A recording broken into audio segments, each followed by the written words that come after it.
أعوذ بالله من الشيطان الرجيم بسم الله الرحمن الرحيم کھڑے کا بلند کر، مانگ کیا مانگتا ہے، شفاعت کر کس کی کرتا ہے؟ اور کہا یہ پیر صاحب ہیں ہمارے جو مریدوں کو اس طرح قابو کر لیتے ہیں۔ ان ظالموں کے قصے سنانے کا مقصد آپ تک یہ پیغام پہنچانا ہے بھائیوں، آج کے دور میں ضرورت ہے لا الہ الا اللہ کے آوازے کو پھر ویسے بلند کیا جائے جیسے بلال نے مکے کی گلیوں میں کیا تھا۔ حیدرآباد کے ایک مولوی صاحب کا جملہ سناؤں، وہ کہتے ہیں مجھے کوئی مولوی چیلنج کرتا ہوں میں، مجھے کوئی پیر فقیر کوئی مولوی کسی جماعت کا بڑا گارنٹی دے دے کہ میں بخشوا لوں گا، میں بریلوی فرقہ چھوڑ کے تمہاری جماعت میں شامل ہو جاتا ہوں، کوئی مجھے یہ کہہ دے کہ ہمارے گروپ میں آ تیری بخشش ہو جائے گی تو جنت میں جائے گا، میں تمہارے گروپ میں آنے کے لیے تیار ہوں۔ کہا اگر نہیں کوئی گارنٹی نہیں دے سکتا تو پھر سنو، میں کہتا ہوں ہماری جماعت میں آؤ، ہماری جماعت میں آؤ گے پیر جیلانی بخشوا لے گا، غوث اعظم بخشوا لیں گے، غریب النواز بخشوا لیں گے، آؤ سارے بریلوی ہو جاؤ، مجھ سے جنت کے ٹکٹ لے جاؤ۔ ہمارے یہ بڑے بڑے پیر قیامت کے دن اللہ کے سامنے کھڑے ہو کے اپنے مریدوں کو چھڑوا کر جنت میں لے جائیں گے۔ انا للہ و انا الیہ راجعون۔ تمام جماعتوں کے مولویوں اور ملاؤں سے میری گزارش ہے، میرا چیلنج ہے، اگر تم یہ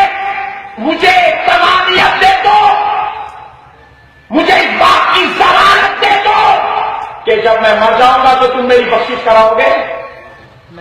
تو میں یہ جماعت چھوڑ کے تمہاری جماعت میں آنے کو تیار ہوں۔ مجھے اب کوئی حدیث کی بھی ضرورت نہیں ہے، کوئی قرآن کی ضرورت نہیں ہے، تم تو بھی حدیث قرآن پوچھے، میں کچھ بھی نہیں پوچھ رہا، ایک ضمانت دے دو، احمد نقشبندی تو آ جا، ہم تیری بخشش کرا دیں گے، احمد نقشبندی صاحب آپ آ جائیے ہماری جماعت میں، ہم آپ کی ضمانت لیتے ہیں، ہم آپ کو جنت میں بھجا دیں گے۔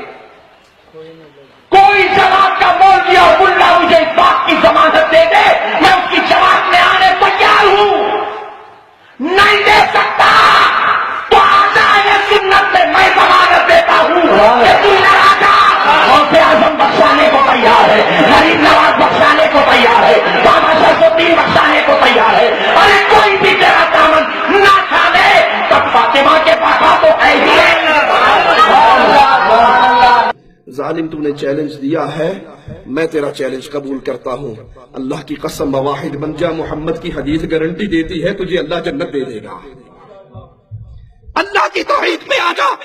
ان مردوں کو غوث اعظم نہ سمجھ، جو اپنے کپڑے نہ اتار سکے، جو اپنا طہارت نہ کر سکے، جو اپنا غسل نہ کر سکے، جو بیوی روتی کو چپ نہ کرا سکے، جو روتے بچوں کو چپ نہ کروا سکے، ارے جو خود چل کر قبرستان نہ جا سکے، جو قبر کی مٹی میں اتر نہ سکے، جو اپنی قبر پہ مٹی ڈال نہ سکے، اتنے مجبور تھے کہ لوگوں کے کندھوں کے سوار ہو کر گئے تھے، وہ قبر میں داخل ہونے کے بعد سب سے بڑے مددگار کیسے بن گئے؟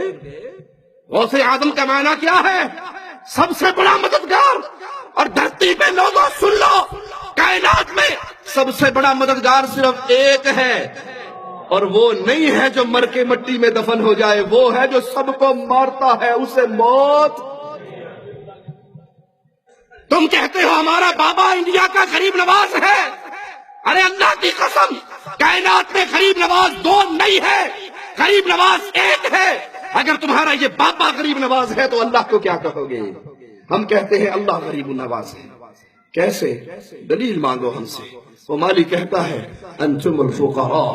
تم سارے غریب ہو، تم سارے فقیر ہو، تم سارے مانگتے ہو، نبی ولی علی غوث قطب جو تم نے بنا رکھے ہیں، اپنے بزرگوں کو نام دے رکھے ہیں غوث و قطب کے، سنو یہ سب اللہ کے در کے فقیر ہے، سوالی ہے، منگتے ہیں۔ غوث اعظم غریب النواز، بندہ نواز، بندہ پرور، داتا اپنے عرش پہ ہے، وہ دھرتی میں دفن نہیں ہوا۔ تم کہتے ہو ہمارے بابا جی چھڑا لیں گے، اور یہاں محمد کریم صلی اللہ علیہ وسلم لخت جگر فاطمہ سے کہتے ہیں بنتی فاطمہ، بیٹی عمل کرنا، لا اغنی عنکی من اللہ شیئا۔ فاطمہ اگر رب نے پکڑ لیا تو محمد کی لخت جگر ہونے کی وجہ سے چھٹکارا نہ ہوگا، عمل کرنا، اگر اللہ نے پکڑ لیا میں تیرا بابا تجھے چھڑا نہ سکوں گا۔ یہ وہ راستہ ہے شرک کا جس پہ چل کے آج لوگوں نے گارنٹی دے دی لوگوں کو کہ جاؤ ہماری جماعتوں میں آ جاؤ، ہمارے سلسلوں میں آ جاؤ، ہماری پیری فقیری پہ آ جاؤ، ہمارا دم بھرتے رہو، نذرانے سالانے چندے ہمیں دیتے رہو، جو مرضی کرتے رہو، ہمارے پیر صاحب نے تمہیں بخشوا لینا ہے۔ تمہارے سارے پیر اکٹھے ہو جائیں تو محمد کے ایک صحابی کے برابر ہو سکتے صلی اللہ علیہ وسلم۔ تم تو کہتے ہو یہ جنت میں لے جائیں گے، یہ خود جنت میں جائیں گے یا نہیں جائیں گے اس کی ان کے پاس کوئی گارنٹی، یہ جنت میں جائیں گے یا نہیں۔ جس امام کو ہم مانتے ہیں، جس امام کو ہم مانتے ہیں،